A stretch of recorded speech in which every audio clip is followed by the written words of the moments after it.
How are you? Good. What are you doing this time? Funny enough, I am using ChatGPT. So, Yeah, I don't see what's wrong with it. I feel like that's going to be the future, right? You have to accept the fact that like probably like I don't know how good is it now, maybe a 60, 70%. If that gets it like halfway there, or even the bones, even at 40%, I think it's fantastic. If like your work and then you just tweak it, I still think that's like huge productivity gains, right? I it don't see is. what's It's wrong with actually it. yeah. It's actually because I think for me, when it comes to like a lot of writing these things, like the hardest part is to get started. But then if you give Yeah. it, but then that's I think that's where the benefit of if it is like if you give Yeah. it like a prompt, so it creates like an outline for you, right? And then you can Yeah. edit and extrapolate from that outline. I mean, we can save it part of the conversation for the podcast, but Yeah, I sure, find it sure. very useful. It's really useful Okay. actually. That's cool. I That's was cool. using AnyWord before, but I feel like this is as good as AnyWord, if not better. Um, so yeah, Yeah, great. I have it. I I love have ChatGPT. It's amazing. Yeah, no, I need to research more of that. I didn't because we did a whole AI episode, but then like right after that episode, like the next like breakthrough was ChatGPT 3. Well, I mean, I guess if you're following it, it's not as much a surprise, but still a breakthrough. And then yeah, like I Well, just didn't have GPT, ChatGPT is just built on GPT-3. It's just yeah, the sorry, 3. interface Yeah, is correct. different. It's the same, Yeah. like the actual machine learning I models and the I reinforcement is the same. It doesn't I change think the actually. training was better, so you're getting better results. So right, like this is kind of narrow, brittle AI, but still it's very like shocking of what it can do because they trained it in the right way. But I mean, yeah, I think we could talk about that later. Oh, really? Because my understanding of it was the training was the same. It's just purely an interface issue. Oh, is it? Like Oh, interesting. you don't need to know any like I'm code. You can use plain text language to interact with it. yeah, we could talk. I'm not too sure that we can talk about that though. Yeah, actually, I mean, it's a good question. Let me find out because I chat GPT, Yeah, not mine is just CPT. through like piecing together headlines, some blurbs I read, and knowing what I know from talking to people. So I might be wrong. Um, so I didn't really research it very specifically. I have more of a general AI blurb for that session. Let me get that. Oh, okay. So this is where it gets a bit wonky. So apparently Chat GPT was fine-tuned on top of GPT 3.5, which so GPT, so I think what they're talking about is GPT 3.5, which uses reinforced learning models as well as Okay. supervised learning. Whereas I think straight up GPT-3 may or may not have had that. Again, I don't that I forget the nuance. What is? Let me check. yeah, I also don't know the nuance behind it well Forced. enough. I understand supervised. That's like tweaking the algorithm to because you have an expected outcome already. So then reinforcement is a machine learning training method based on rewarding desired behavior and punishment. Okay, interesting. So it's just tweaking the nodes probably. Hmm. Okay, yeah, you kind of need both, I guess. Yeah. Yeah. I'm sure Andrew will have a very specific understanding and take on that. Went much Need deeper some into like those subject areas. focus. So what's on the agenda for the day? Hello, Jangan. You've Hey made it man, to the chat. My name is Squadcaster G98H. Yeah, you didn't fill in. Whatever, it's fine. I think probably if I'm gonna guess, Andrew's flaking, so we can just start. yeah.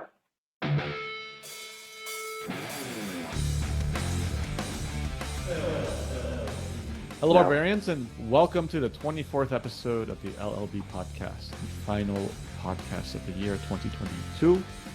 Today we have us back in KL, the man of the high ground, Dave Chang, looking handsome with his Five. haircut. Yeah, I'm back. How does it feel to be back? It's great. I was well, I was talking to Alex about this, John, but it's like negative 50 C in parts of America right now. So I feel like I feel very clever for timing my For exit appropriately. for the international audience, that would be below zero. It's negative. It's like Hey, basically no, negative negative 60 50. F. Yeah, Yeah, negative same 50 as that. C Yeah, is like negative 60 F. So it's pretty yeah. similar actually. Oh, it's the same. Yeah. Yeah, it's about the same. Okay, and then of course we have us with Jangan, the information super connector, having a flurry of work to do at the end of the year. How is your planning going at the end of the year, Jangan? Dressed? Planning. I don't know. You said That's a for lot next of end week. of year stuff. I don't know what you're doing. You also have a haircut too. Everyone's getting their haircut. Yep. lot of things going on. So just thought that this week would become easier. It didn't. It became more difficult. And yeah, so planning next week. We scheduled 2 days for nothing, just for planning. So that's it. Makes sense. Makes sense. Okay, so why don't we kick off? I mean, I thought we could just start off with the because I was reviewing the first episode we did in a year, and we can just discuss some of the stuff that happened over 2022, maybe some of the personal stuff if you feel like it. But Dave, before you joined Jangan, was taking a victory lap reviewing the points, very confidently calling all his predictions.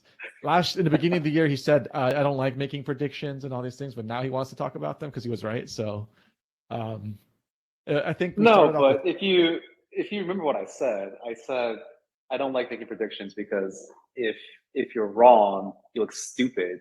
But if you're right, it seems super obvious, like what you predicted would come true.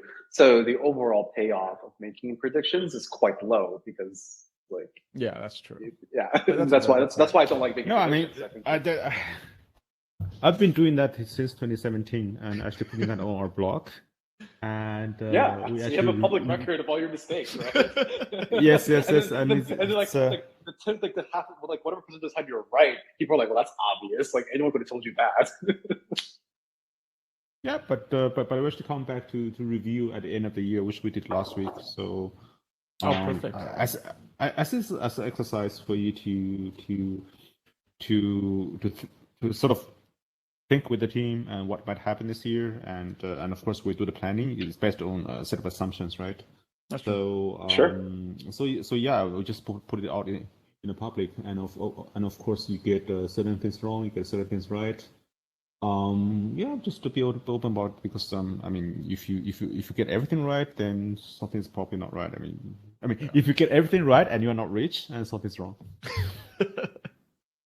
Well, the question is if you act on it, you can always be right, like Nostradamus, and not make any money. Yeah. So, but the one thing that was clear was that we started the tone in 2022 early in the year. We said this would be a year of uncertainty, and to me, if anything, still there's even more uncertainty going to 2022, or at least more bearishness, maybe.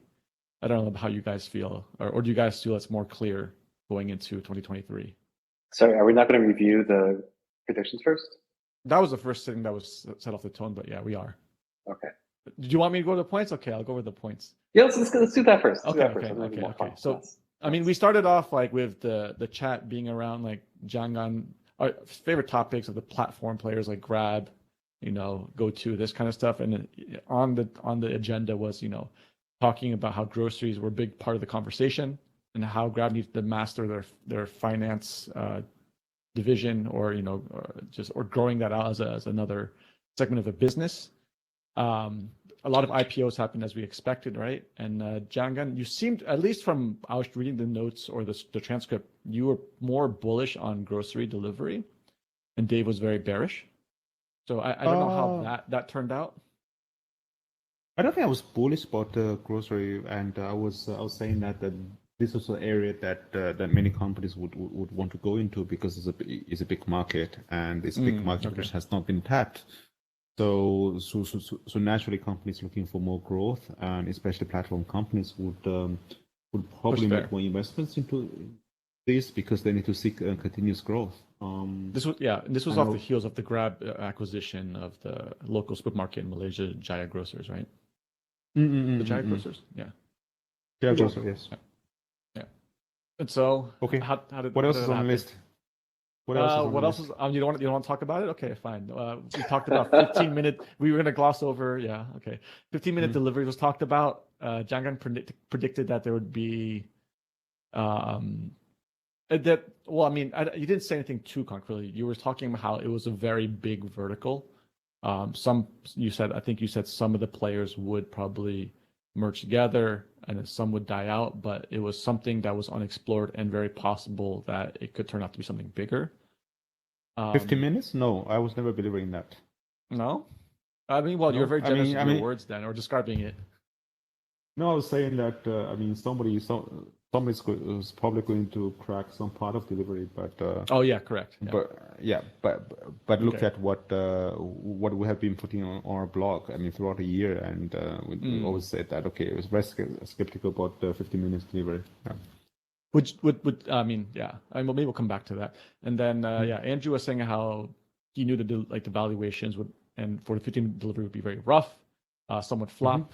Andrew predicted that revenue-based financing would blow up, and that's kind of the company he's working for. And we were supposed to have an episode on it, but I think he couldn't make it.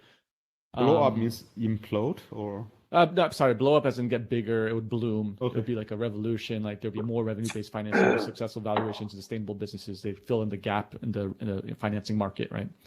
I was predicting that a lot of cloud kitchens would flop, or like I personally as a user, I never felt they were very add value, very low quality. I don't know if that's even part of the conversation anymore. Dave was very spot on with a lot of his macro predictions, and that's what he mostly focused on anyway, where he said there'd be a liquidity crunch at the end of the year, the rates would rise.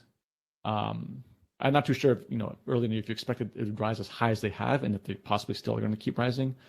And Dave said people should have raised capital earlier in the year and aim for profitability, and this was said January 19th, right? And a lot of this kind of talks, probably by the second and third quarter, everyone was saying this, right? So Dave was pretty spot on earlier. And I was commenting on how there would be this weird disjoint of supply chain where it wouldn't fully come back with a strong dollar if there was interest rates, and that does seem to be true. I was talking with Sabrina's company, Amazing Grays, and there were supply chain has gone back, but not fully. But the cost of goods have gone up, and I think sustainably they have to pass prices on further, right? And so you still have this weird high cost situation, higher prices that will remain. And there are still some delays in certain areas in supply chain. We made some VC predictions too. There was, I think, Jangan, you said there was a lot of money in the region, and there was lots of talent who could take advantage of it. So I don't know if that really kind of came true, or whether that there was more of a crunch, and then people just got fired and they're just kind of living off their high salary savings or whatnot. We could talk about that. Andrew said that VC ticket sizes will probably permanently go up because of how much money was in the market. So I'm not too sure if, early stage or what stage tickets for investments, have they gone up, have they stayed, or have they gone down? They've kind of just gone down categorically, right? Yeah.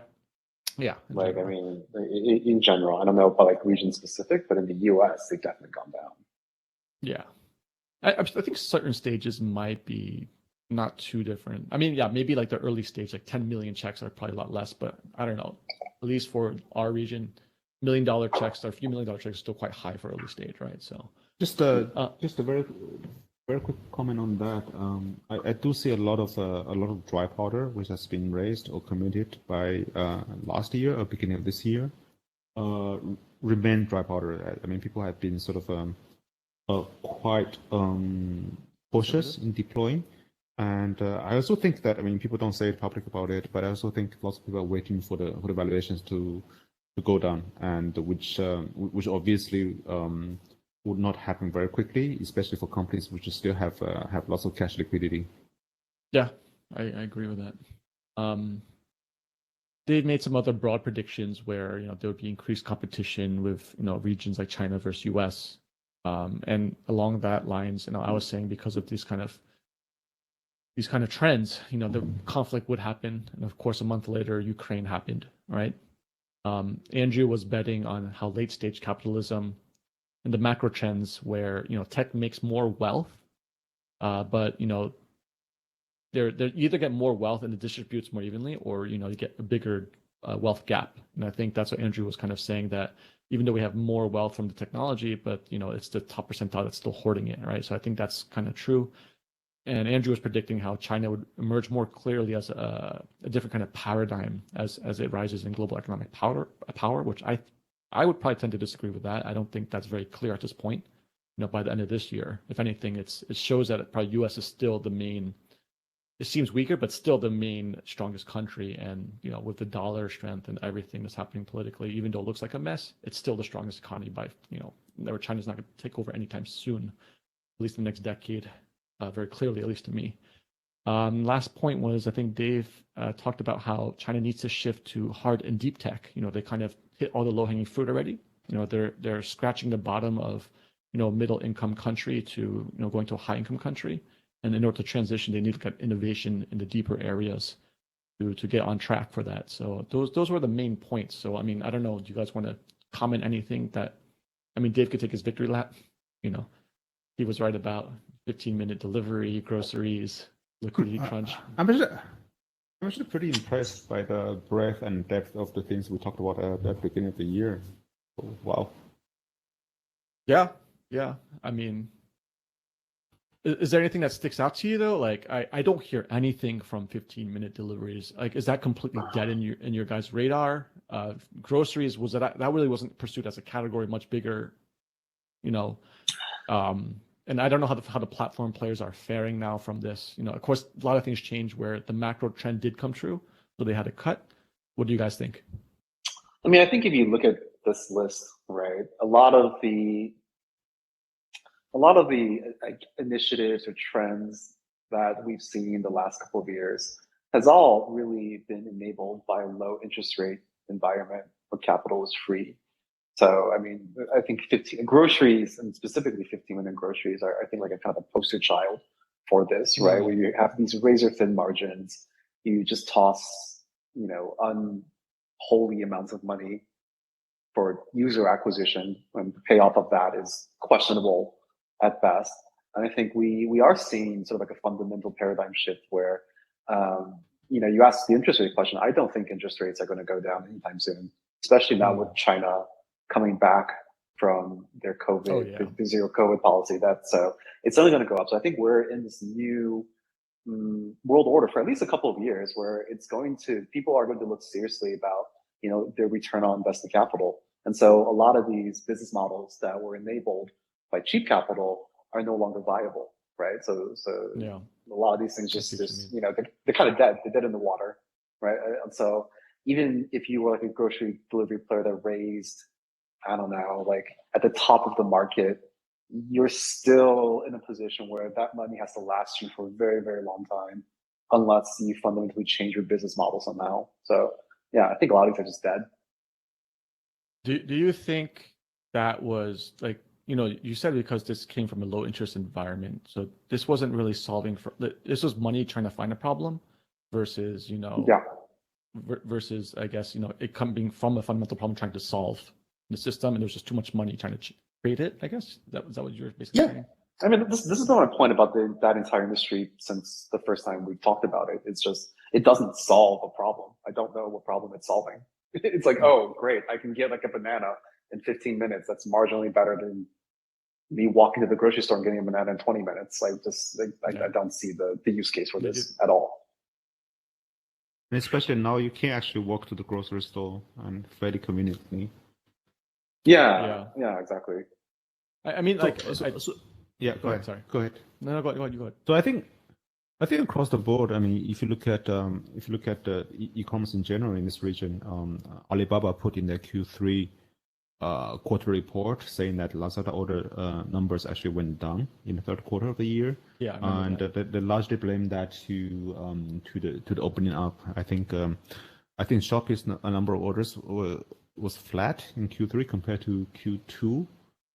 Grab's GMV was and delivery GMV was flat Q2 to Q3. So you do see that I think the reopening of offline actually takes lots of this volume away. And of course, a part of that is also these online players are dishing out fewer incentives, fewer vouchers. So a few factors, I mean, coming together. So actually pushing lots of the volume actually back offline. Yeah. Definitely. And specifically about the 15 minutes delivery, I was having a long chat with a friend of mine who runs who runs the strategy at one of the major sort of grocery companies in China. I mean, online and offline grocery companies in China, which are still surviving. And a few key points from what he shared with me. So first, obviously, I mean, in China this year, things fluctuated a lot, right? I mean, sometimes you can have dining, you can go out, sometimes you can't go out. So that changed the dynamics, I mean, periodically. So pure online players and pure offline players found it very difficult to adjust because they couldn't predict.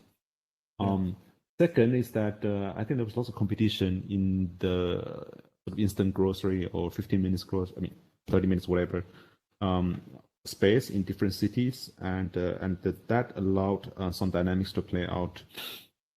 So his formula is that for each of the so-called dark stores they run, or gray stores, whatever, so each mini warehouses they run, they need about 4,000 orders per day in the 1.5 kilometer vicinity radius to make the store break even. So I said, how did you get that? So we'll be running that in multiple cities, and there are a few cities that we have been able to raise that to 3,000 orders per store, and it just doesn't break even. So, but in 2 cities they managed to push that above 4,000, and with 4,000 orders, they have enough utilization of the fleet, and they have I think enough sort of a density of the orders, and they have enough data points for them to plan their inventory. So he said of course, we go to different countries will be different, but this is the ballpark that they have in China for things to work. China, okay. Which is actually pretty tall order, right? 1.5 kilometer radius, 4,000 orders a day. It depends a lot on the population density within those 1.5 kilometers. But right. And your population density as well as the topography of the city, right? Correct. In China, exactly. you know that in the last 20 years they demolished all the old neighborhoods and built apartment blocks, and I think the density is it's kind of consistent, if not uniform. I think that if all cities were built the same way, this would scale make sense. But if you think about the number of cities in the world that would actually match this and have not solved it in a physical way already, like Hong Kong or New York, you just literally walk down to your bodega or your store downstairs and you get it within less than 10 minutes. So there's a very unique set of cities where it's dense enough but spread out enough where you would actually need someone to go get it for you. Or there's a unique consumer behavior that's been cultivated, kind of like how in Vietnam where taxis were already solved, so you didn't need rideshare, but because so much money was thrown to it, now rideshare is the predominant way, even though you're not solving anything. So unless you're able to do that in a very unique way, but I don't see that being a venture-funded business. I don't know, I could be wrong. Yeah, no, I agree with you. I think that's a very good point, because it's really a business that can only exist on the city by city level, even potentially a neighborhood by neighborhood level, right? Because also, if you think about it, there's no real economies of scale in this business. What are you every market you go to, you have to replicate all the same things. You have to replicate the real estate, you have to replicate the inventory, you have to replicate the fleet. So what can you really port over? Maybe there's an off chance that a customer from one market might move or spend a month in another market, but there's no efficiencies to be gained. So it just didn't make sense at all ever. I spoke with a friend who has been investing in consumer consumption related companies since 1998. I think major thing he looked at, and also I think I agree that many other people look at the same things, right? Is the supply chain. When you try to do things at the national level, the supply chain for fresh in each city. I think even in Malaysia, the supply chain in KL versus the supply chain in Penang will probably be very different. So it's very difficult to build things at national scale. And the second point that he mentioned is that, of course, there are things like FMCG where you have sort of nationwide distribution, but if you look at, how this large FMCG companies have been managing their channel and distribution partners, you will notice that they have been trying very hard to make sure that now the distributors become particularly strong. Yeah. So I think the same thing would apply to online distributors as well. So one of my thoughts was the cloud kitchen line, but maybe broadly more speaking about the food and food tech. As 2022 unfolded, food has been a big story for a lot of these platform players, Grab, GoTo, even regionally like Line in Thailand or in Vietnam would be the local players there, right? Do you think this has changed? Is food still as a golden child, is as viable or critical to the business model? What are your guys' thoughts? We are every January we publish this food delivery platforms in Southeast Asia report, and we're actually at the moment finalizing our report for 2023. I think it's going to be launched in the second week of January. So I have had a glimpse of what the team has put together. So, so one thing that was included in our prediction at the beginning of the year, we said that okay, all the food delivery platforms we invest heavily into POS systems, point of sale systems. And this actually turned out to be actually quite accurate. So you see that, I mean, beginning towards the end of last year, Foodpanda bought this Tap Square, which provides tablets and also sort of ordering, etc. systems for restaurants. Grab acquired Elements, POS player based in Malaysia, which they're probably going to use to push aggressively across their merchants, at least in a number of key markets. So Lima19, which raised I think 265 million from GIC and a few other investors, they have been actually sort of deploying their own POS in Thailand as well. So you would see that the food delivery players, they are trying to capture the offline food traffic. They're trying to have more control over the supply. I mean, this is something that Meituan has already been doing in China. With food merchants, that's something JD has been doing in China with retail merchants. So at the end of the day, I mean, you realize that okay, if you're just a platform, sort of with the fulfillment network, it's good, but it's not good enough. You still need to have a strong control over the supply, or you desire to have a strong control over the supply. In China, was it as fragmented as it is Southeast Asia in terms of point of sale players? Because I feel like the Meituans and the JDs probably had a wider ocean to attack with less competition, or was it just as fragmented? I think in China first there was no POS a few years ago, nothing. I mean for most of the small merchants there was nothing. And what is happening now? I mean there has been quite a number of POS players which emerged over the last 10 years. Aside from the ones which have already been acquired by major players, I think everybody's pretty much suffering, right? Because platforms will come in and say that, hey, somebody asked you to pay for a subscription for this device, or somebody asked you to buy this device. We're going to offer you super cheap or even for free. Yeah. So it's extremely difficult for individual players to compete in this game. Aside from a few big ones which target major groups like hotels and stuff, where you need lots of integration, where you care a lot about sort of data leaking out rather than sort of convenience of usage. So yeah, so independent players, pretty much impossible to survive in China at the moment. They build big enough moats in China, I guess. Here, I feel it's different. They look at all these players in Southeast Asia, right? I mean, StoreHub in Malaysia raising money, and also having raised money, and there's agents which has based out of Hong Kong, which has raised money, and there are a few other players sort of in the market. I just don't think I just don't think that the SaaS model actually works, and you're not going to make money from SaaS, from charging the merchants and stuff. You're not going to make it. Dave, Sorry, why? Like, what's your logic on that? I'm curious why you think that. First, the big players are going to undercut you, the platforms. And second, I think only the major large restaurants are willing to continuously pay for a SaaS model. I don't imagine. I mean, I have a few restaurants and bars next to my office, yeah, which I go to fairly regularly. Many of them have been using the POS from 1990s. They're just not willing to pay for anything subscription based. Yeah, if you think also from a restaurant perspective, like there's so many options where people are just offering it cheaper or free. Where as soon as you start to charge, as long as it's working, they're just going to switch probably at no cost. And they've probably gone through a few different service providers already. So I don't know. Oh, right. You're talking about something that does exclusively point of sale, right? And not necessarily like the integrated restaurant management solution. Yeah. Okay, that's okay. Fair enough. Okay.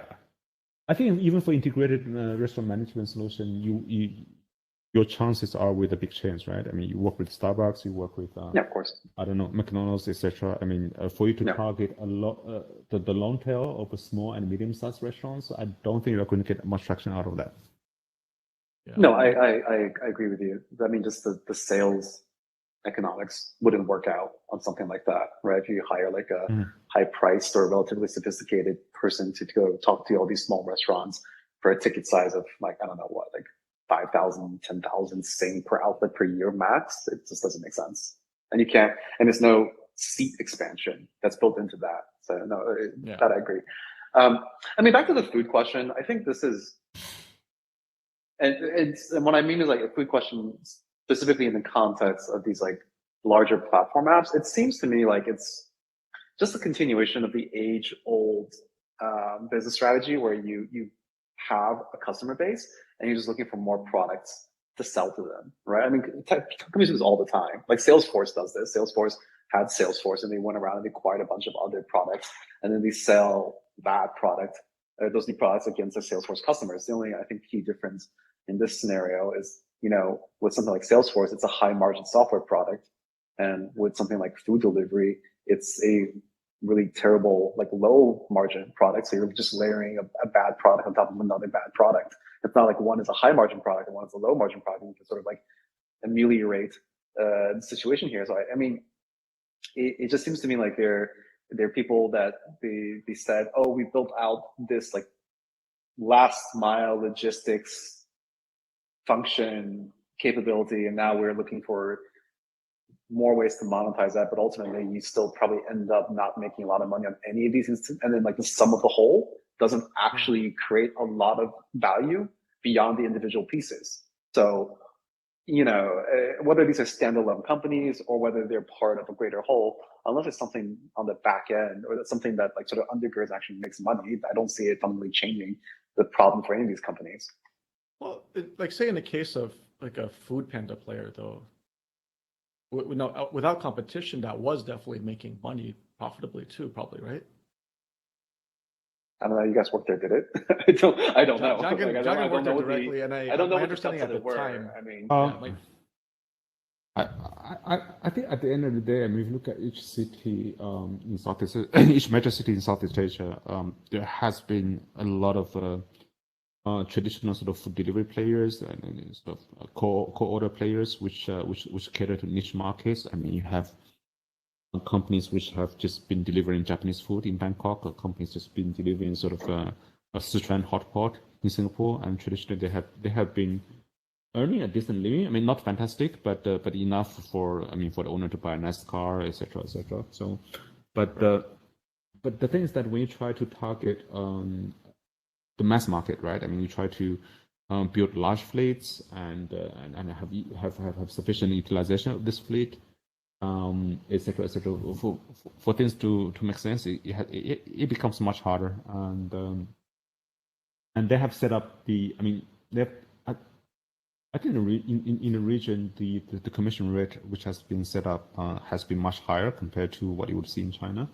But even with that, for the large platforms, the margin is usually very thin or negative. So what can I do about it, right? I mean, they have to either increase the density and volume, so which means that the utilization could be higher, or they have to squeeze very hard into each part of the operations to make sure things make sense. So I think players have already sort of recognized that this is not like a 600 million person market. Meituan in China has I think an annual sort of transacting user base of 588 million, if I remember correctly.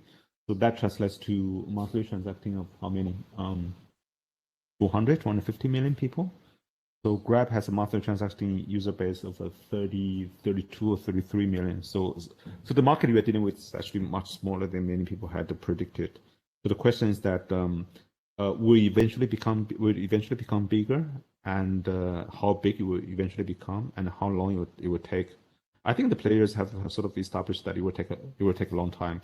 That is why I think that they are starting to layer more options and more offerings. for the user base and merchant base, which they see as high value. And I mean, I don't think they have a choice. They have to do it because it's a very thin margin business, and the scale is smaller than what people had predicted. So what do? You try to increase the average customer value. And I also do think that trying to control the POS is probably important for those guys, especially now. I mean, restaurants have other options, right? I mean, they have dine-in, which now is probably a larger chunk for many players. They have their own customer acquisition channels through Instagram, TikTok, or whatever, or Xiaohongshu, and they can get third-party players to fulfill. So I think the food delivery players, the platforms have to have more control of the merchants for it to make sense. I mean, at the moment, if you don't know where 80% or 85% of the sales of the merchants go to, you probably don't have much leverage over there. And any final thoughts, Dave, on that? No, let's talk about something more interesting. I feel like we've kind of hashed over this food grocery conversation ad nauseum. So let's just move on. I don't want to anymore. I think the short of it is that it's probably going to reflect in the stock prices of these guys, and it's not as big as people thought, and but it's a dead horse for beating at this point, and to me it's almost a question of trading on a margin. Can you remain liquid long enough before you could figure out how to, before you're right and the trade turns around, or you're just going to run out of money and the margin call comes, right? So I think that's where they are, and man, that's a huge bet that these guys made, right? So yeah, I mean, if you look at the sort of net, what's the term for that? I think GoTo has enough cash to last them for about a year and a half, which is not great. Yeah. And I think Grab has lots of cash. They were quite lucky with their SPAC listing. They raised lots of cash back then, so they can last for much longer, which gives them time to figure out, how to generate a free cash flow. Delivery Hero is in a net debt position, so I just don't know how this is going to play out. Okay, let's move on. So any final thoughts on the VC part? Where there was a lot of dry powder not being used. The talent would come to fill out this dry powder. What do you guys think that looks like for next year in terms of how VC is going to act or play out, I guess? I just wish, maybe I'm going to offend some people by saying that, but I just wish that the conversations with VCs could be smarter. With lots of VCs, because quite often, you're discussing valuation at the. It's funny you bring that up, because I for a lot of the founders I've been talking to throughout the year have literally echoed the same sentiment, that they are severely disappointed with the quality of VC investors in the region, of just being able to have a deep discussion or even pursue things in a first principles way, or just fundamentally from something that's smarter.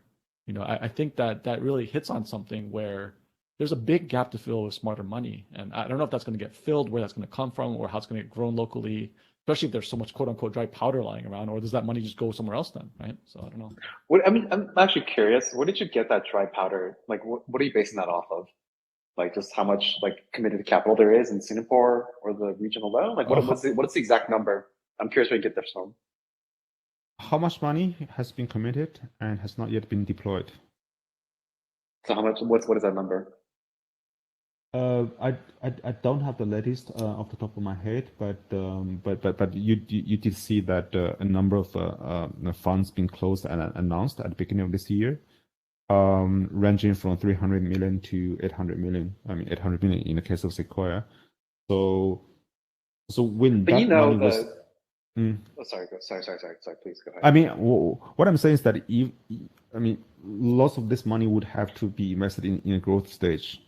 And I think in growth stage, you do have competition from investors from everywhere, right? Who would look at growth stage companies in this region. So even if a fraction of this money is actually deployable, I'm not sure. How many sort of companies at that stage that they can find without overpaying. Well, I think that's so. First of all, I think it's this mechanism in the industry where I think a lot of times there's the timing of the fund announcement doesn't actually mean all that much because, as you know, sometimes the funds could have been deployed already. It could be rolling funds. Like, I think that maybe is a misnomer about how much money is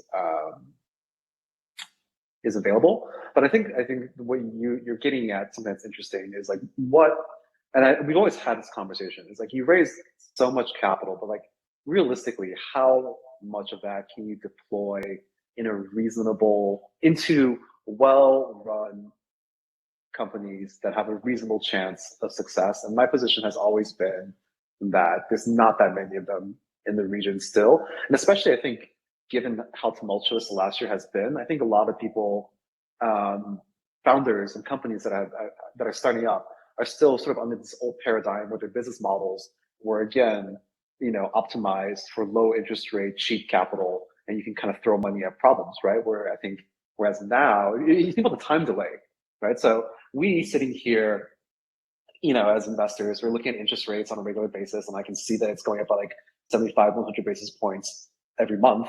And so obviously my criteria changes on a monthly basis because like there's less risk that I'm willing to underwrite, just because if I want to take that risk, I can still put my money into like a T-bill or something, right? Whereas like the founders, I don't think have necessarily, and this is just pure gut, right? I don't actually have a lot of data points back to this, but my gut instinct is telling me like a lot of the founders in the region haven't really adjusted to this. And so the types of businesses that they're starting and types of business that exist don't necessarily match the investor criteria that is now there. So I think we're going to see most likely at least a couple of months or like a certain period of time where there's going to be this mismatch. We're going to have these business models are only viable when there's one set of criteria, but there's a new set of criteria, and the companies that meet that new set of criteria probably don't exist yet, or are probably just being started like right now. And also, it takes time for the existing companies to be repriced, right? I mean, so yeah, exactly. So yeah, I think it's a timing issue. And also, Dave, I mean, this is something I don't really know, but you might be in a better position to explain. When are the VCs obliged to sort of mark up or mark down their position? Is there a fixed time frame that they're supposed to make that reporting? So if they said that, okay, the end of this year, everybody's supposed to report their position to the LPs, and then you will see. It's basically what you want. Like when you feel like it. Because every fund will do differently. Hard and fast rule for this. It's like when you want it. It's not in their interest to ever do it then. So until the reality. No, it's true. This is correct. This is part of the problem. It's never in their interest. I mean, it's in their interest to do it when they're trying to raise the new fund. Obviously, no one's doing that right now. I think what's interesting, what you guys are talking about, is it ties back to the talent line, which is is there enough opportunity and people to meet that kind of money? And I think I kind of agree where that's really not the case. But what we've seen from when we were in university to when we were executing and building tech startups in our career, right? What's very clear is that people follow the money. When at least for me, when I was graduating, it was still kind of like the end of investment banker, consultant. You want to follow the money there. But then because of the low interest rate environment, QE, all this money squeezing into VC, right? It was cool to build tech startups, which we saw in the past decade plus, right? So my question to you is where do you think that money goes, and where do you think the talent shifts? Does VC get smaller? Does tech startups get smaller? Does it shift to a different industry completely? Do we go back to bankers, talent going back to banking and consulting again? What do you guys think? To me, there seems to be a shift happening. So I don't know. What do you guys think? Sorry, what's your question? Where the talent is going to go? Yeah, because my point is that talent will follow the money, and I think do you think the money will still remain with the dry powder and the VC and the tech startups, or do you think people will shift out of this and start doing other things? Will they go into private equity? Where's the money going, do you think? So essentially, you're asking where people are going to invest. That's your question. Well, because it's tied to the talent, because people follow the money. So where's the money going? And then that's where the talent will shift to, right? I gotta think about that for a second. It's a good question. Yeah, because let's say this, if you're talking to university students today who are graduating probably this year or next year, and if they want to be making money, where would you advise them to go? Is it tech startups? Is it VC? Right, and then that would also help frame some of the the context we're talking about, where Is there enough talent? Will there be enough talent? Will investors get smarter and better if more people get into it? Will it develop? Who passes on the baton? Does the game change? Is it more of a private equity play where these guys start piecing up whatever the tech guys did and kind of put it together to optimize it, right? I mean, okay, that's actually a super interesting question, but I think there's a dimension of accessibility that needs to be built into it, right? Or access needs to be built into it. Like, yes, right now is actually a great time to be a private equity investor because you can go around and buy up a lot of these tech companies that were way overvalued for probably pretty cheap. And then you could, especially after what Elon Musk has done with Twitter, he's like cut like what 50-75% of the workforce, and it still seems to be working fine. So there's like definitely an opportunity for like a lot of PE guys to go around, raise capital, buy up these companies, slash 2/3 of the workforce, optimize cash flows, and then dispose those assets for I think substantial returns, right? But I mean, someone that's graduating from college is not going to get that job.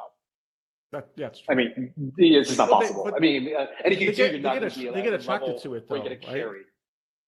Yeah, they're not going to get. They're not going to have that same opportunity. But what that means is they would go to investment banking again, or whatever opportunity gets them closer to that, right?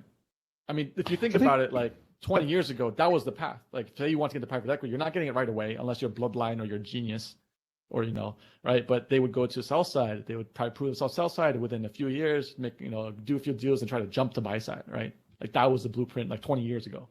Still is to a degree for people who are still interested in that space, but sorry, Jungin. Sorry to cut you off. What are you saying? No, I was saying that I mean, since the beginning of this year, we've been putting our blog saying that for young people, fresh graduates, Shopee is not the right place for you. But of course, interesting. Okay.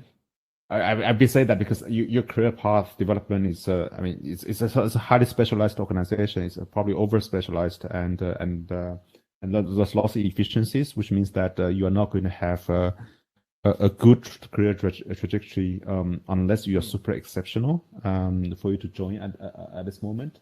So I was speaking with someone who just did an internship with Shopee Malaysia. She just left, and she was telling me that. So after like spending half a year with Shopee, she realized that. But just look at how amazing their campus branding has been. So I think that theme has been consistent, right? People go for the companies which do the best campus recruitment and best branding and the things that I mean, of course, in Asian context that their parents are proud of.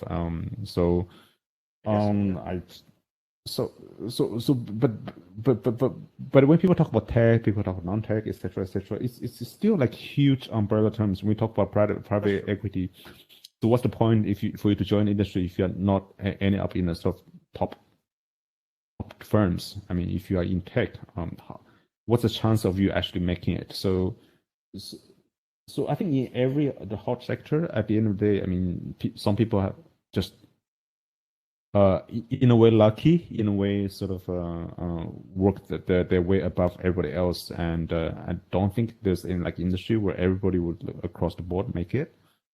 Yeah. And also, I mean, back to the point where we mentioned about tech companies being super inefficient. I mean, if you look at a company like Shopee, Grab at their growth stage, I think efficiency was probably the last concern they would have, right? Because they were pushing for growth. And of course, at the moment when people investors are pushing for efficiency, it's the painful adjustment. Yeah. And also, if you look at and if you look at all those like bigger firms like Google, Facebook, etc., are they efficient or were they efficient? Probably not, right? I mean, because they have one driver which is making a lot of profit, and that hides a lot of things that you do which could be done in a more efficient way. So I guess that's in a way how people are looking at what Musk is potentially doing at Twitter, right? If he can make it turn around with the much leaner workforce, I think people are going to demand that for the other tech companies, large tech companies. To me, it sounds like what we're talking about is that we're in a big transition phase, and there's a big mismatch of labor talent to what needs to be met the next decade, or I don't know, next few years, maybe even. right? Like a lot of I have a handful of friends who've raised a lot of money and tried to hire these elites from these tech firms like, Google, Facebook and whatnot, and they've been severely disappointed the talent that they By had the to quality hire. of the talent, or Yes, the quality of the talent. Well, also because I mean it's a combination of culture but ability to execute because they're at different stages. So that, and at the same time, we're also talking the other spectrum. Young talent. If they've only known how to grow a company inefficiently, it's not going to really work in the new environment when you're trying to hire, right? So it sounds like a very interesting thing. no, I mean, so one of our major investors has the Alibaba background, right? And he runs a VC, and of course, if you look at the press announcements about the deals they did in China, and it seems that majority came from like ex-Alibaba founders, and people would naturally say that okay, this guy is a sort of a pro Alibaba founder. He takes care of the ecosystem with Alibaba, but actually, if you speak to him, he will say that okay, people only look at the Alibaba ex-Alibaba founders who have invested in. People don't look at the ex-Alibaba founders who have passed. There's actually much more. Yeah. So I think it's hard. I mean, we try to invest in companies. We try to hire talent, which requires a lot of fit, lots of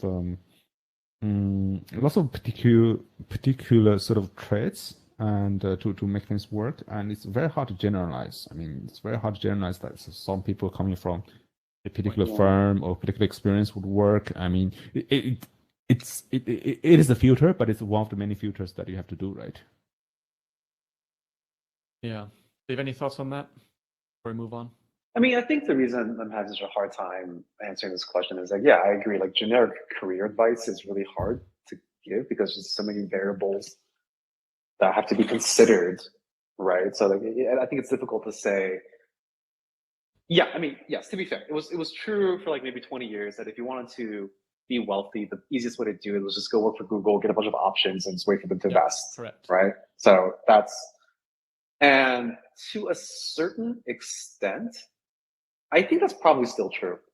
Yeah. Nice to go. Like I think like if your objective is just to make a bunch of money, but you don't want to take on the risk of starting your own venture, the best way to do it, I still think, is to go get a job at basically one of these big 4, big 5 tech firms in whichever geography that you're located in. So that'd be like the FANG in so the everyone knows who these people are, right?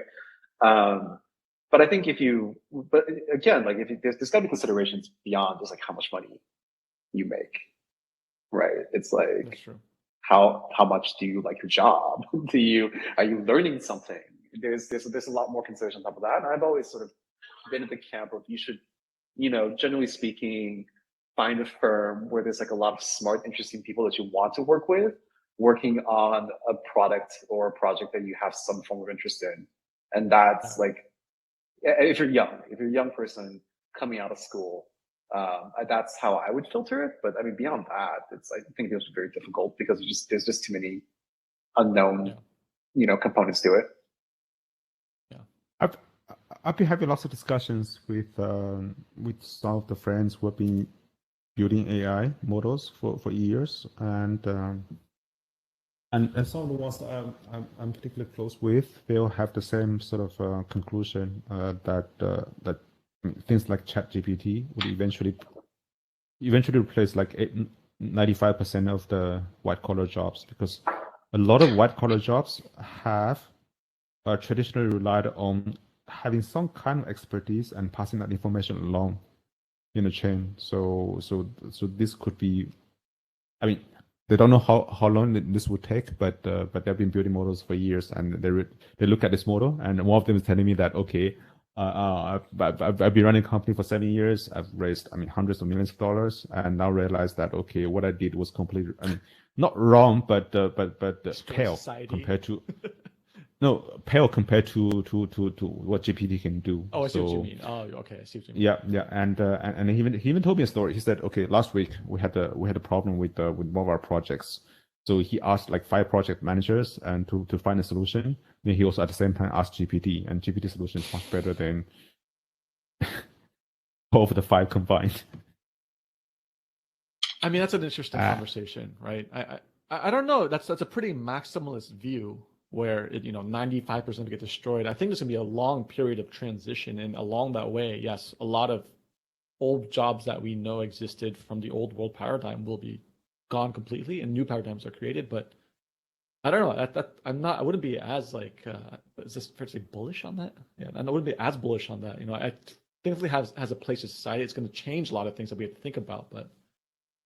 I mean, that's massive, massive disruption. Even if it happens within a decade, which is very possible, right? At the rate that things are changing. Dave, what do you think? This is more interesting. I mean, yes, obviously it's going to change the way that we work, but I don't want to get into a conversation of like, is it going to be 80%, 90%, 30%? Because no one knows the answer to that. Right. But ultimately, it's arbitrary number. It's like you just make it up. You're like, oh, like whatever, 100%, 2000%, whatever. Yeah. Right. So the way I think about ChatGPT, and I think Ben Thompson has a lot of really good thoughts about this, is the jobs that it's most likely to replace first are the ones where the risk of getting the wrong answer is low. Right. The framework. So for example, like if I'm optimizing like if I'm a digital marketer, Google and Facebook kind of already do this anyway. But like if I'm a digital marketer or a copywriter and I'm trying to write headlines for like my Facebook ads, right? It doesn't really matter if my headline is right or if it's wrong or it doesn't work. I have other iterations and it's fine. But in professions where you do need to be right a lot, and the cost of being wrong is very, very high. So let's say like a doctor or a lawyer, then those professions will be the last to go, right? Or those will be the last ones to be impacted by ChatGPT. And also, I think it also depends on sort of like what your function is in an organization. So there's a lot of organizations where you don't actually solve any problems. You're just repeating steps in a process that's already been established. And in those cases, then you're in trouble. But if you're trying to if you're on the edge of like knowledge and you're trying to like learning new things, making new discoveries, solving problems that haven't been solved in the past, then I think you're still quite safe. Because when you think about ChatGPT, it's really just a probabilistic algorithm that strings together a bunch of answers using a data set that already exists. It doesn't actually fundamentally understand what it's doing. It's just saying like, these are the millions of iterations of this I've seen in the past. This is what I've been told is roughly the right answer. And therefore I'm going to produce this to you. But it doesn't actually have any fundamental knowledge or problem solving on its own. Correct. But I think a certain percentage of the executives that you're dealing with in this real world will probably be in a similar position. Yeah, no, I agree with you. Yeah, absolutely. Anywhere that like MBAs, let's shit on some MBAs, right? Yeah, let's go. My second favorite thing to do is shit on MBAs, consultants. I think these guys are in trouble. I think a lot of like that's true. Jokes aside, anything that's iterative and solved in the past, you're in trouble. You're in big, big trouble. Like I would be very, very worried about my job security for the next 15 years. It makes that next layer. So go ahead. And if you think about making investment decisions, it's in a way probabilistic as well. Incorrect. This is where I think it depends on what you're investing in. If we're talking about VC investing, incorrect. The best returns have always come from things that have had no precedent, right? But even stocks would be very hard, I think. Still. Yeah, exactly. I think investing very far from doing what a human can do. Still very far from it. I think. It's very, very difficult. I think to like for at least VC investing, like stock investing, that I don't know. Like I'm not a public markets person anyway, so I'm not going to talk about things I don't know about. But I think making a judgment of something which has not happened before, I would see that as something that the intelligent system, a proto model, is able to learn. Well, yeah, that would be the goal. That's the goal, but that's not what it does. Yeah, and we're very far away from that. I mean, that's nowhere on the horizon, to be clear, right? Yeah. ChatGPT doesn't do any of that. It's purely giving you what it thinks is the right answer based on what it's been told in the right answer from what's happened in the past. It doesn't create new knowledge. It doesn't actually have, it can't go and but address the that's problem on a first principles basis. It doesn't like know that like that's because but 2 plus 2 equals 4, therefore that's what it is. It just knows that 2 plus 2 equals 4 because people tell it that that's what it's supposed to do. But that's my point, right? If you go to any profession, you would have a certain outliers, certain outperformers, but the majority of people practicing that profession are probably not extraordinary. And whatever that they come, I mean, I mean, if you look at asset management industry, whatever, so whatever decisions they make are probably based on some probabilistic things based on what they have learned in the past. I mean, only the few exceptional people who get exceptional returns are not in this category. Right, but I think public equities, asset management. But what is your point? Are you saying that these people will? I'm trying to like. I agree with you. I agree with what you're saying. But I'm just trying to understand like what is the actual point you're trying to make? Because are you saying are you saying that these people are going to be out of a job soon, or what? Yeah. Or you're saying specifically for investment, or you're saying in general? No. My point is that this is something that that I think we should watch fairly closely because we don't know how this will evolve. We don't know, I mean, how good it will become, and we don't know what exactly will replace. But I mean, my best point is that we should not just say that, okay, oh, this will not replace this will not replace that, or this will replace that. We don't know. But I don't think it's going to replace any. Well, okay, so this is interesting, right? Because I've been using ChatGPT a fair amount, actually, in my day, in various jobs that I have or professions or things that I do, and I use it as a tool, right? I use it in the same way that I would use Excel, but it's for me, it's a productivity tool. So like I was telling Alex before this, right? So I have to write like annual reports or like investment, whatever, right? And so then what I will do sometimes if I can't be bothered or if I just have like a day where I can't think or I can't get started is I'll go to ChatGPT, I'll give it a prompt, like give me like a paragraph on like this particular topic, blah, blah, blah, blah, and it'll pop out like, I don't know, 500 words of something or other. And that I can use that as an outline for how I'm going to like, structure my whatever I'm creating, right? But I would never take that and just give that to my, the people that I was giving to, be like, here, this is, of course. I mean, so then if you think about that, I mean, Dave Chang family office or whatever, right? I mean, in the past we would employ like 10 people. I mean, 6 of them are analysts, and now you need 2 people. Exactly, it's a productivity tool that makes the key decision. Like there's a few like a layer of people who will become more productive, and then you could just do things better, and you don't need that whole layer below you, right? So, I think that will stand to be true. Like the whole executive layer, there will be a different paradigm in how you build companies because of that, probably, or at least from a function like standpoint of who you would hire, right? And so. And if you look at the consultants, if you look at the companies, I mean, how many people are there who are actually not making any decisions, who are not actually doing any sort of physical work, who are just gathering data, passing along the information throughout the organization to help people make decisions, or to help decisions being passed on to the actual execution of, I don't know, I mean, whatever, sweeping the floor, whatever. So that whole layer is probably at risk. Yeah, I know you don't like to. I know you don't like to, say what will and will not be displaced, but it does seem very logically that consultants could be worried, like, because that's a big part of their model is that like there's such a fat margin that these guys get paid so much just to do that, right? And essentially, if a data model can do it more effectively, I don't think it can do it fully now, but for certain write-ups it can, for certain aspects it can, but like it does seem that's where it would logically trend.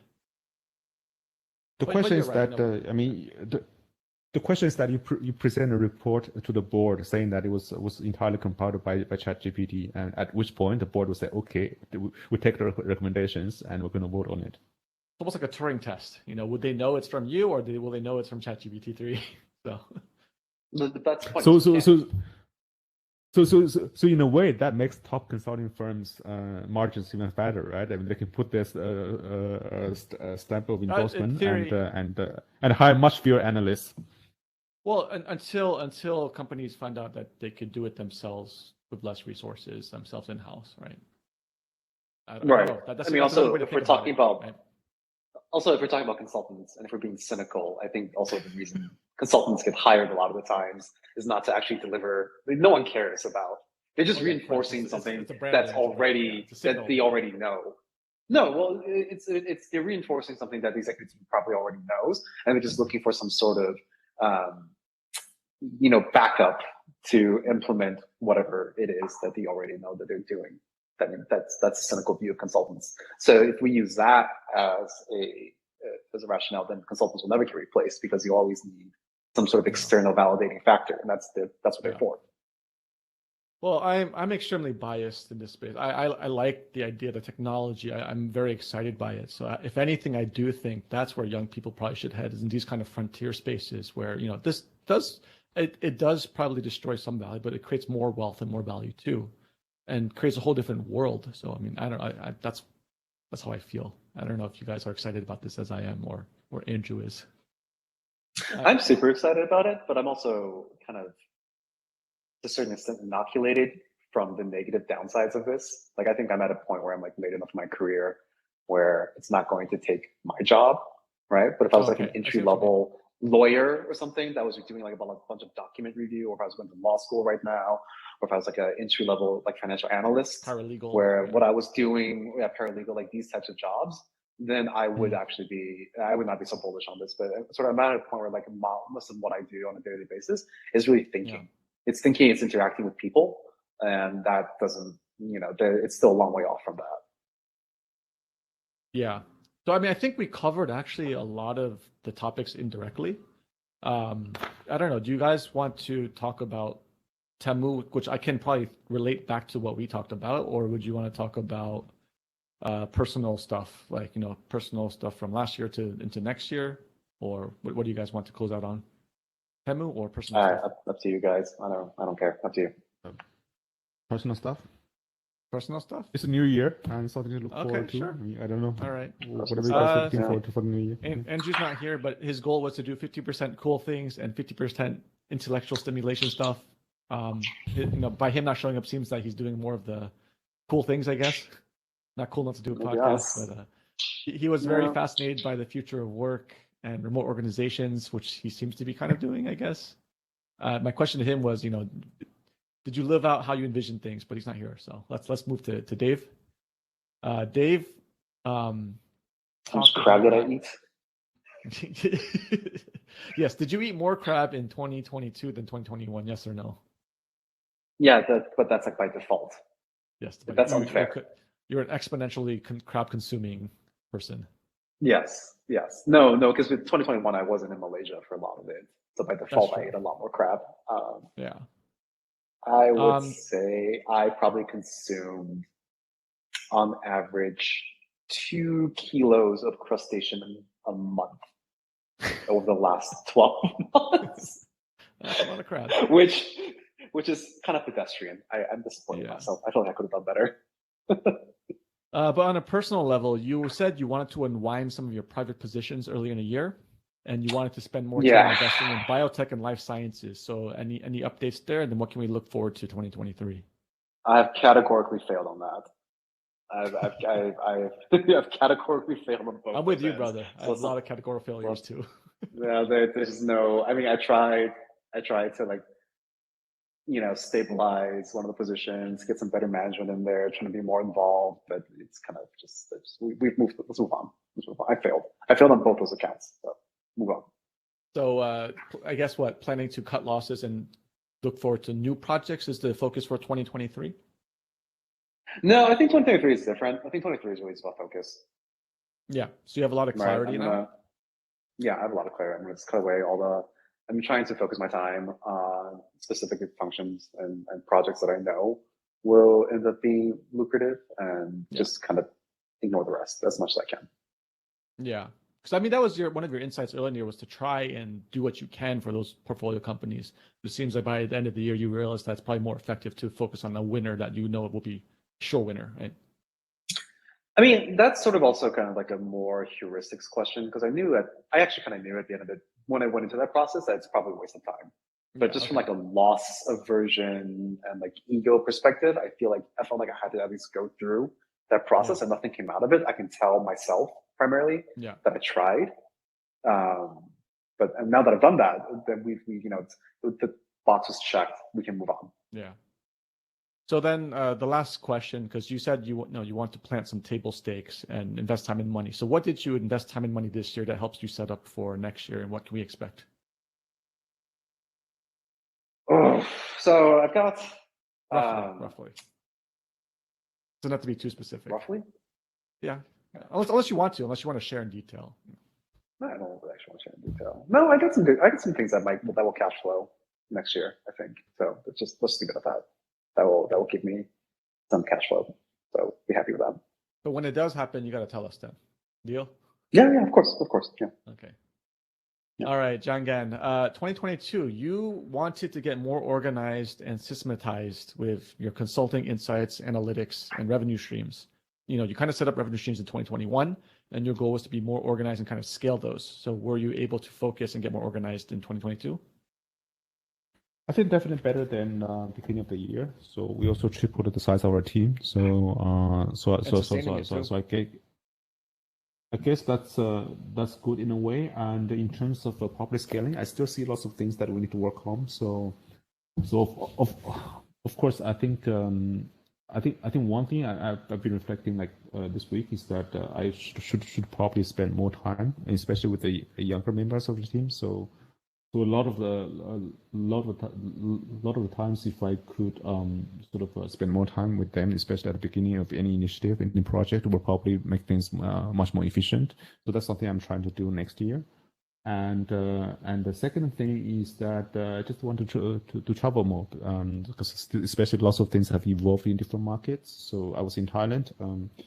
I was in Phuket and last month, and look at, how has the city evolved? Without Chinese tourists, right? Things have become, things have evolved. So you can only have a strong sense once you're in the market. Of course, we're kind of well connected. We get information from different markets, but lots of things that you really have to sense yourself. What's happening in China, right? I've not been there for 3 years. And a colleague of mine just flew in yesterday. She's on quarantine now. Hopefully that this thing will be scrapped next month, as predicted. And when she arrived, she bought a winter jacket on Meituan, delivered in 30 minutes. Wow. Yeah, she didn't know she could do that. She thought that Meituan instant delivery was just for food, groceries and flour and stuff, but now look at the categories, the stuff there. It's pretty comprehensive. So I think lots of things would have evolved, and you can only feel it once you're you are in the market, and that allows you to better benchmark whatever you are seeing in your home market. And so I guess the last two questions: can you confidently and clearly define what Momentum Works is yet? We are working on a company deck, which timeline is mid-January. So yeah. Okay, so by mid-January, we're gonna have a very clear, concise one statement. What is Momentum Works? All right, we'll circle back to that, and then what is your big goal for 2023 then? What do you plan to set out to achieve, do milestones, anything? I think that's a question for Dave, right? No, I answered already. It's a question for you. No, I think personally, I travel more, as I said, and professionally, just empower the young people in the company more, because I think we have a much better foundation, a really good team, and just you tripled your size. So, I guess it sounds like that's going to allow you to have an unlock for your time, which I think you're very time constrained this year, especially towards the second half of the year. Getting in touch with you was harder, and in a good way, but I think it's because there was a lot on your plate. And I think what I'm understanding is that if you can empower your team, it allows you to free up more time to do other things, maybe more thinking, more strategy, more other endeavors to start to kind of figure out those things, I guess. So that sounds good. Yep. Cool. Are you going to send the jingles? Yeah. Well, I guess let me talk about my stuff. I guess I had talked quite gung-ho-ly about in the beginning of the year about doing more professional investing, off the ground, but I also categorically failed. I also have some regrets of not carrying a torch more, keeping you guys involved, because I think we were at different geographies, and then I didn't keep up with the content. So I think that's my goal, is to be way more consistent with the content for next year, and more focus on just the media piece and being consistent there. And I think the rest flows from that. I realize like the more content we put out, the more people that want to reach out to me. So I think just to keep that as the main goals, to work on the first quarter of infrastructure content planning, then executing on the plan in the second quarter, and then getting all the things I want up and running. That's kind of what I'm looking at. LP Summit next year? Yeah, maybe. Did we meet at all four of us in 2022? Yes, we did. There was one time before Early, Andrew right? left. It was That's early. correct. Yeah, I think it was like in Q2 or something. Yeah, and then you bonded with him in the mountains of Bulgaria. How was that? It was good. It was that's probably the most time I've spent with him ever. Wow, that's good. He doesn't like to lose at board games. it's real competitive with board games. Yeah, I don't like to lose at board games either, so I can't say anything. Yeah, you don't like to lose, period, Dave. I don't know what you're talking about. This is true. I don't like to lose, period. This is very true. Fair. That's fair. Okay, right. So I mean, is there anything else? What's that? Gonna be a great year. Gonna be a great year. Yeah, I mean, I think there's much more clarity, at least for me. Jangan sounds like it. It sounds like, actually, yeah. If anything, I think this year was a year of somewhat wandering and reflection and preparing to maybe narrowing optionality so that the next year is more focused and productive. And it seems like all of us are on that track. And I think we've learned less. We're not talking too much about it, not being too prescriptive, just more executing on it more clearly, and then we'll show the results later. Anything to say before we leave then, for the end of the year, holidays and break? Nope. More crap. It's gonna be a great year. All right, guys. Well, thank you for spending time, and we'll be in touch for the New Year. Happy New Year's. Catch you in 23. Catch you 2023. Happy holidays. Happy holidays. All right. Bye, guys. Happy holidays. Bye.